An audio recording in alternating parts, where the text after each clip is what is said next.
கொள்கைய, அதாவது இந்தி சமஸ்கிருதத்தை ஏத்துக்கிட்டாதான் தமிழ்நாட்டுக்கு தர வேண்டிய 2000 கோடி ரூபாயை தருவோம்னு திமிரா பேசுகிறார். யாரு? ஒன்றிய அமைச்சர் தர்மேந்திர பிரதான் அவர்கள்.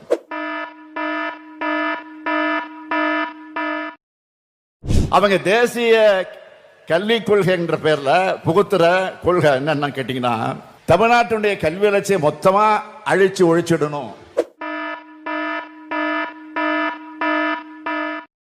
நாம அதை எதிர்க்கிறோம். கல்விக்குள்ள மாணவர்களை கொண்டு வர முயற்சி செய்யாம கல்வியிலிருந்து மாணவர்களை நீக்கம் செய்வதற்கான அத்தனை செயல் திட்டங்களும் தேசிய கல்விக் கொள்கையில் இருக்கு. கல்வியை தனியார்மயமாக்குறது,